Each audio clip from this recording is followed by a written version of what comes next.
बिल्कुल बिल्कुल, आप सरदार साहब का भाषण सुनिए। मंच पे बैठे हमारे सभी बहुत ही सम्माननीय देश की आजादी को, देश की अर्थव्यवस्था को, देश के धर्म और जाति के विरुद्ध लड़ने वाले हमारी सभी सम्मानित साथी जो मंच में बैठे हैं, माननीय पूर्व राज्यपाल जी मलिक साहब, सामने बैठे मेरे सभी भाइयों बुजुर्गों, सभी को नमस्कार, सभी को सलाम अलैकुम। साथियों, हमारा भाई प्रधान जी के साथ में जो खड़े हो सब बैठ जाओ, एक आध आदमी छोड़ के बाकी बैठो। प्रधान जी की फोटो जानी चाहिए। देखिए, मैं एक अनुरोध आपसे ये करूंगा कि आप सभी लोग अत्याचार के विरुद्ध, जुल्म के विरुद्ध लड़ने आए हैं, और अगर आप अनुशासन आप बैठेंगे नहीं तो इसका मतलब ये है कि जो बैठ नहीं सकते फिर वो लड़ भी नहीं सकते। आप बहादुर लोग हो, योद्धा लोग हो, और हमें जो आगे लड़ाई लड़नी है वो बहुत गंभीर, बहुत सीरियस है। वरना ये सरकार नहीं है, ये दंगा करवाने वाला एक गिरोह है, और वो दंगा कराने वाला गिरोह जिसने आजादी के बाद 60 साल तक अपने दफ्तर के ऊपर तिरंगा नहीं फहराया। आरएसएस ने 60 साल तक अपने दफ्तर के ऊपर तिरंगा नहीं लगाया। आज वो तिरंगा यात्रा निकालते हैं, आज वो देशभक्त बनते हैं, और उनको वो देशभक्त नहीं मानते जिन्होंने देश को आजाद कराने के लिए पूरे परिवार भारतीय कुर्बानियां दी। आजादी की लड़ाई में आरएसएस का कोई योगदान नहीं रहा, बल्कि बीजेपी के अंग्रेजों के साथ मिले हुए रहे। अब जो देश के असली मुद्दे हैं उनसे ध्यान भटकाने के लिए ये आपको धर्म की लड़ाई में, जातियों की लड़ाई में बांट रहे हैं। साथियों, आज 33 किसान प्रतिदिन आत्महत्या कर रहे हैं। कर्जे से दब के 33 किसान रोजाना मर जाते हैं, और जितना पूरे देश के किसानों पे कर्जा है उससे 2 गुना कर्जा चंद लोगों का, 0.1% लोगों का, उससे 2 गुना कर्जा माफ कर चुके हैं। क्या देश का खजाना किसानों के लिए नहीं है? जो किसान मर रहे हैं उनका कर्जा माफ नहीं हो सकता? बताइए, हमें कर्जा माफी के लिए लड़ना चाहिए कि नहीं? लड़ना चाहिए ना। देश का खजाना बीजेपी के बाप का थोड़ा ही है, कंपनियों का थोड़ा ही है। देश का खजाना इन किसानों का है, भारत के सब लोगों का है। भारत की संपत्ति चंद लोगों के पास बेच दी, उसका ध्यान भटकाना चाहते हैं आपसे। आज 38 बेरोजगार रोजाना आत्महत्या करते हैं, उसका ध्यान भटकाना चाहती है बीजेपी। आज 23 करोड़ लोग देश में रात को भूखे सोते हैं, उससे ध्यान भटकाना चाहती है बीजेपी। आज 9 आदमियों के पास 50 करोड़ लोगों के बराबर संपत्ति है, और अभी उन्हीं को और देश लुटाया जा रहा है, उससे ध्यान भटकाना चाहती है बीजेपी। लेकिन साथियों, आज हमें जरूरत है अपना भाईचारा कायम रखने की। हम आज के मंच से सरकार को चेतावनी दे देना चाहते हैं कि हम भाई भाई हैं, ना हिंदू की मुसलमान से लड़ाई है, ना मुसलमान की हिंदू से लड़ाई है। और अगर किसी ने जुर्रत की तो सबसे पहले ये जो मंच में नेता बैठे हैं ना, ये मेवात में सबसे पहले सिर देने के लिए आएंगे। हम अपने भाईचारे को बिल्कुल नहीं तोड़ने देंगे। और सारे मुसलमान भाई, एक और बता देता हूं आपको बधाई भी देता हूं कि आपने जो जिज्जा बनने आया था,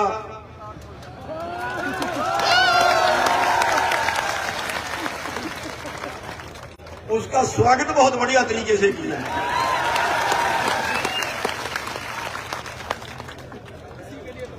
और फिर वो रोता रोता घर गया। देखी वीडियो आपने? अरे भाई कोई बात नहीं, जब जीजा बनने आया था थोड़ी बहुत मजाक तो हो ही जाता है, रोने की तो बात नहीं इसमें। साथियों, ये फिर दंगा कराने की कोशिश करेंगे और कोई मुद्दा इनके पास नहीं है। देश की आर्थिक लड़ाई पे से भटकते हैं ये लोग। यहाँ पे कितने दिन से हमारे लोग आंदोलन चला रहे हैं नहर का, 13 जिलों में पानी जाना है उस नहर का, लेकिन कोई सरकार सुनने वाली नहीं है। हम वो भी बता देना चाहते हैं कि बहुत जल्दी एक बड़ा आंदोलन उस नहर पे भी राजस्थान में शुरू किया जाएगा। जैसे टिकैत साहब ने कहा कि अगर बीजेपी ने कोई शरारत करने की यहाँ कोशिश की, लाखों ट्रैक्टर में बाद में आएगा, तो हम भी ये बता देना चाहते हैं कि नहर के मुद्दे पे भी एक बहुत बड़ी यात्रा यहां से निकाली जाएगी। साथियों, देश में आज आपको कोई बचाने वाला नहीं है, आपको खुद खड़ा होना पड़ेगा। सर छोटू राम ने कहा है, खुद ही को कर बुलंद इतना, खुद ही को कर बुलंद इतना कि हर तकदीर से पहले खुदा बंदे से खुद पूछे, बता तेरी रजा क्या है। साथियों, हमें खुद खड़ा होना पड़ेगा लड़ाई के लिए। कुर्बानियां होंगी, बिना कुर्बानियों के अत्याचार कभी नहीं रुका, बिना कुर्बानियों के अधिकार कभी नहीं मिले। 750 किसानों ने कुर्बानियां दी, 750 किसानों ने शहीदियां दी, लेकिन मोदी का ट्रैक्टर रखवाया ना। आगे जरूरत है हमें इकट्ठे होने की। हमने प्रोग्राम बढ़ाया है कि 10 तारीख को सभी जिलों में किसानों की मांगों को लेके कर्जे पे एमएसपी जिसका वादा किया था 4 लाख करोड़ हर साल एमएसपी से कम मिलता है देश के किसानों को।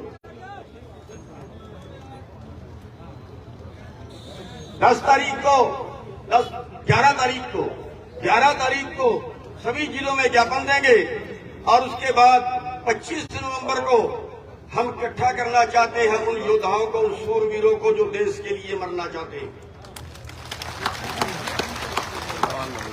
जो देश के लिए लड़ना चाहते हैं, जो देश के लिए कुर्बानी देना चाहते हैं। 25 नवंबर की रैली रखी है पीपली के अंदर, उसको हम क्रांति चौक बोलते हैं, जहां हमारे पे कई बार लठ बरस चुका है। पिछले साल जब आंदोलन में हम वहां आंदोलन की नींव रख रहे थे तो सबसे पहले लाठीचार्ज पीपली चौक पर ही हुआ था। 3 बार लठ लोगों को लगे, सिर फटे थे, लेकिन एक क्रांति आई और उसका जो नतीजा था वो आप जानते हो कि पूरे देश के अंदर आंदोलन खड़ा हुआ था, जिसमें मोदी को झुकाया। बहुत बढ़िया। अभी हम वहां लड़ाई लड़ रहे थे, लाठीचार्ज किया, बहुत बुरी तरह किया, 100 लाठ एक आदमी को मारे, लेकिन हमारा वादा था कि हम हाथ नहीं उठाएंगे, कुर्बानियां देंगे, मरेंगे, भागेंगे नहीं। टिकैत साहब भी वहां पे गए थे उस लड़ाई के अंदर, और उस लड़ाई में दोबारा से हमने हरियाणा सरकार का नाक रगड़वाया, दोबारा फिर वो लड़ाई जीती। साथियों, इस देश में एक बड़ी क्रांति की जरूरत है। क्रांति 2 तरह की जरूरत है। एक हमारा भाई कह रहा था कि इनको वापस गुजरात भेज दो, बीजेपी वालों को। मैं कहता हूं गुजरात से थोड़ा सा परले पास समुद्र में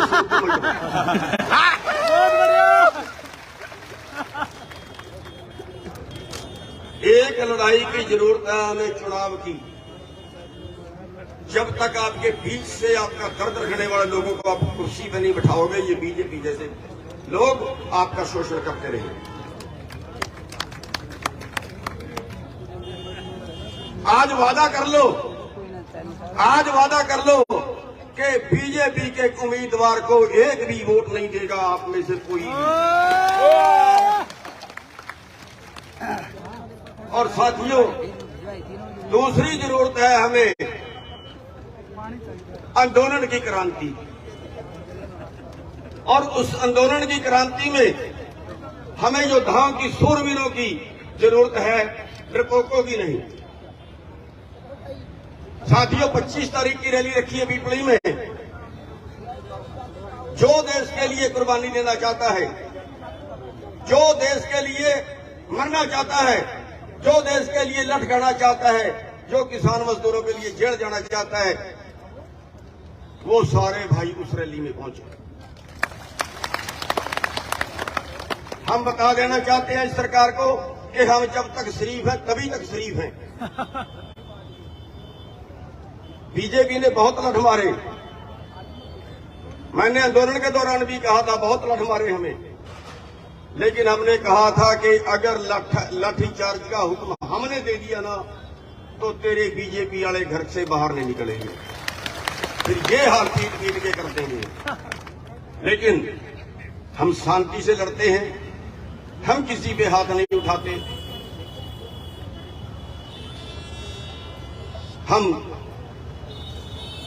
लठ भी खड़के खाते हैं, जेलें भी काटते हैं, लेकिन इसका मतलब ये नहीं है कि हम कोई डरपोक हैं, हम मारना नहीं जानते।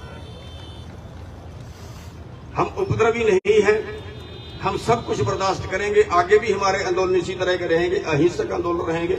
हम हाथ नहीं उठाएंगे, लेकिन उनके लठों से डर के भागेंगे भी नहीं, उनकी जेड़ों से डर के भागेंगे भी नहीं।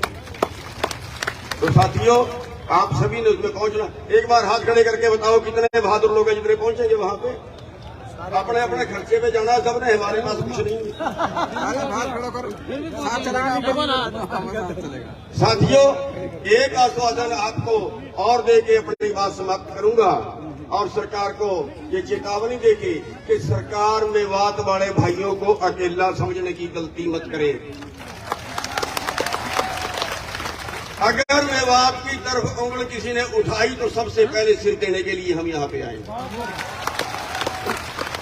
और मेवात वाले भाइयों से एक और वादा चाहता हूं कि अगर सरकार हमें लठ मारती है, अगर सरकार देश के किसी कोने में अन्याय करती है, किसानों के साथ, मजदूरों के साथ देश के किसी कोने में अन्याय करती है, तो आप अब ये धर्म बढ़ता है कि आप उसके विरुद्ध आंदोलन विवाद में जुड़ना। एक मैं और बेनती करूंगा, ये बीजेपी वाले हैं, कुछ भी नंगे करा सकते हैं। जिस गांव के अंदर थोड़े मुसलमान हैं, ज्यादा दूसरे भाई हैं, तो उनका धर्म बढ़ता है अपने मुसलमान भाइयों की रक्षा करना, उनके पहले मरने। जहां मुसलमान भाई ज्यादा है, हिंदू थोड़े हैं, वहां मुसलमान भाइयों का धर्म बढ़ता है, उनकी रक्षा करना। हम एक दूसरे की जब अभी दंगे हुए, बहुत सी रिपोर्टें हमारे पास आई हैं कि मुसलमान भाइयों ने अपने घर में पनाह देके बहुत से लोगों को बचाया। हम अलग नहीं हैं। बाढ़ आई फतेहाबाद के अंदर, मुसलमान भाइयों ने जाके फतेहाबाद के अंदर लंगर लगाया। मुसलमान भाइयों ने कुंडली बॉर्डर पे लंगर लगाया। हमारा भाईचारा है, हमें ये भाईचारा बना के रखना है। बस मैं दो नारे लगा के अपनी बात को समाप्त करूंगा। इनकलाब जिंदाबाद, इनकलाब जिंदाबाद, इनकलाब जिंदाबाद। लड़ेंगे जीतेंगे, लड़ेंगे जीतेंगे, लड़ेंगे जीतेंगे। हमारा भाईचारा जिंदाबाद, हमारा भाईचारा जिंदाबाद, हमारा भाईचारा जिंदाबाद। धन्यवाद। जय जी, बहुत बिल्कुल बिल्कुल बिल्कुल बिल्कुल। आप सरदार साहब का भाषण सुनिए। मंच पे बैठे हमारे सभी बहुत ही सम्माननीय देश की आजादी को, देश की अर्थव्यवस्था को, देश के धर्म और जाति के विरुद्ध लड़ने वाले हमारी सभी सम्मानित साथी जो मंच में बैठे हैं, माननीय पूर्व राज्यपाल जी मलिक साहब, सामने बैठे मेरे सभी भाइयों बुजुर्गों, सभी को नमस्कार, सभी को सलाम अलैकुम। साथियों, हमारा भाई प्रधान जी के साथ में जो खड़े हो सब बैठ जाओ, एक आध आदमी छोड़ के बाकी बैठो। प्रधान जी की फोटो जानी चाहिए। देखिए, मैं एक अनुरोध आपसे ये करूंगा कि आप सभी लोग अत्याचार के विरुद्ध, जुल्म के विरुद्ध लड़ने आए, और अगर आप अनुशासन आप बैठेंगे नहीं तो इसका मतलब ये है कि जो बैठ नहीं सकते फिर वो लड़ भी नहीं सकते। आप बहादुर लोग हो, योद्धा लोग हो, और हमें जो आगे लड़ाई लड़नी है वो बहुत गंभीर, बहुत सीरियस है। वरना ये सरकार नहीं है, ये दंगा करवाने वाला एक गिरोह है। और वो दंगा कराने वाला गिरोह जिसने आजादी के बाद 60 साल तक अपने दफ्तर के ऊपर तिरंगा नहीं फहराया, आरएसएस ने 60 साल तक अपने दफ्तर के ऊपर तिरंगा नहीं लगाया। आज वो तिरंगा यात्रा निकालते हैं, आज वो देशभक्त बनते हैं, और उनको वो देशभक्त नहीं मानते जिन्होंने देश को आजाद कराने के लिए पूरे परिवार वार दिए, कुर्बानियां दी। आजादी की लड़ाई में आरएसएस का कोई योगदान नहीं रहा, बल्कि बीजेपी के अंग्रेजों के साथ मिले हुए रहे। अब जो देश के असली मुद्दे हैं उनसे ध्यान भटकाने के लिए ये आपको धर्म की लड़ाई में, जातियों की लड़ाई में बांट रहे हैं। साथियों, आज 33 किसान प्रतिदिन आत्महत्या कर रहे हैं। कर्जे से दब के 33 किसान रोजाना मर जाते हैं, और जितना पूरे देश के किसानों पे कर्जा है उससे 2 गुना कर्जा चंद लोगों का, 0.1% लोगों का, उससे 2 गुना कर्जा माफ कर चुके हैं। क्या देश का खजाना किसानों के लिए नहीं है? जो किसान मर रहे हैं उनका कर्जा माफ नहीं हो सकता? बताइए, हमें कर्जा माफी के लिए लड़ना चाहिए कि नहीं? लड़ना चाहिए ना। देश का खजाना बीजेपी के बाप का थोड़ा ही है, कंपनियों का थोड़ा ही है। देश का खजाना इन किसानों का है, भारत के सब लोगों का है। भारत की संपत्ति चंद लोगों के पास बेच दी, उसका ध्यान भटकाना चाहते हैं आपसे। आज 38 बेरोजगार रोजाना आत्महत्या करते हैं, उसका ध्यान भटकाना चाहती है बीजेपी। आज 23 करोड़ लोग देश में रात को भूखे सोते हैं, उससे ध्यान भटकाना चाहती है बीजेपी। आज 9 आदमियों के पास 50 करोड़ लोगों के बराबर संपत्ति है, और अभी उन्हीं को और देश लुटाया जा रहा है, उससे ध्यान भटकाना चाहती है बीजेपी। लेकिन साथियों, आज हमें जरूरत है अपना भाईचारा कायम रखने की। हम आज के मंच से सरकार को चेतावनी दे देना चाहते हैं कि हम भाई भाई हैं, ना हिंदू की मुसलमान से लड़ाई है, ना मुसलमान की हिंदू से लड़ाई है। और अगर किसी ने जुर्रत की तो सबसे पहले जो मंच में नेता बैठे हैं ना, ये मेवात में सबसे पहले सिर देने के लिए आएंगे। हम अपने भाईचारे को बिल्कुल नहीं तोड़ने देंगे, और सारे मुसलमान भाई, एक और बता देता हूं आपको बधाई भी देता हूं कि आपने जो जीजा बनने आया था,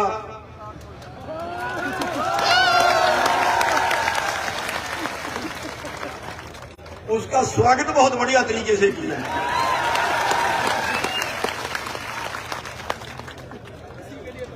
और फिर वो रोता रोता घर गया। देखी वीडियो आपने? अरे भाई कोई बात नहीं, जब जीजा बनने आया था थोड़ी बहुत मजाक तो हो ही जाता है, रोने की तो बात नहीं इसमें।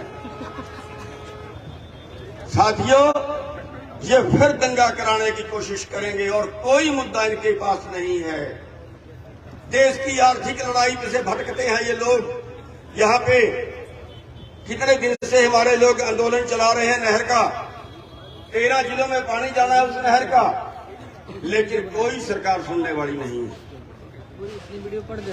हम वो भी बता देना चाहते हैं कि बहुत जल्दी एक बड़ा आंदोलन उस नहर पे भी राजस्थान में शुरू किया जाएगा। जैसे टिकैत साहब ने कहा कि अगर बीजेपी ने कोई शरारत करने की यहाँ कोशिश की, लाखों ट्रैक्टर में बाद में आएगा, तो हम भी ये बता देना चाहते हैं कि नहर के मुद्दे पे भी एक बहुत बड़ी यात्रा यहां से निकाली जाएगी। साथियों, देश में आज आपको कोई बचाने वाला नहीं है, आपको खुद खड़ा होना पड़ेगा।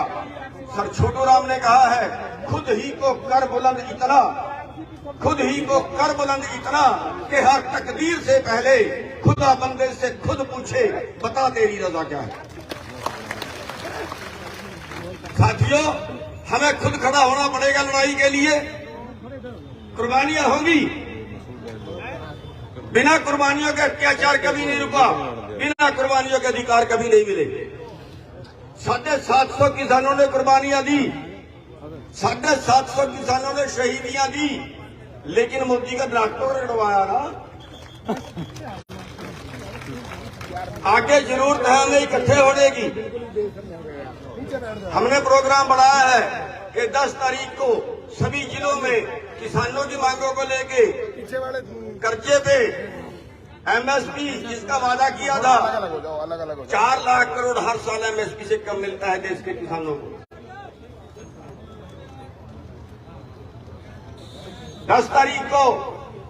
11 तारीख को सभी जिलों में ज्ञापन देंगे और उसके बाद 25 नवंबर को हम इकट्ठा करना चाहते हैं उन योद्धाओं को, उन शूरवीरों को जो देश के लिए मरना चाहते हैं, जो देश के लिए लड़ना चाहते हैं, जो देश के लिए कुर्बानी देना चाहते हैं। 25 नवंबर की रैली रखी है पीपली के अंदर, उसको हम क्रांति चौक बोलते हैं, जहां हमारे पे कई बार लठ बरस चुका है।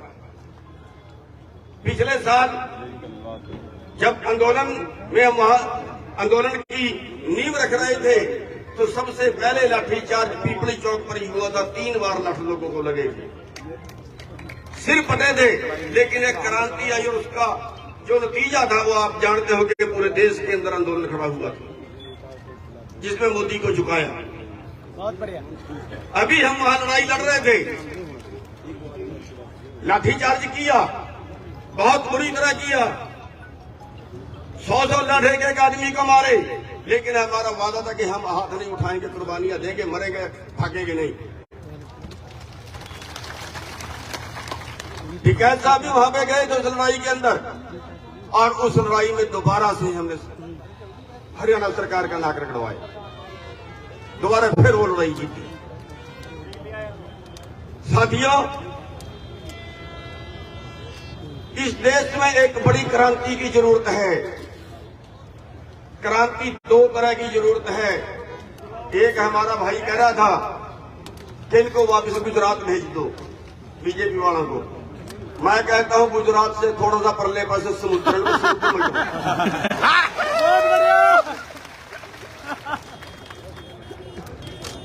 एक लड़ाई की जरूरत है हमें चुनाव की। जब तक आपके बीच से आपका दर्द रखने वाले लोगों को आप कुर्सी पर नहीं बिठाओगे, ये बीजेपी जैसे लोग आपका शोषण करते रहे।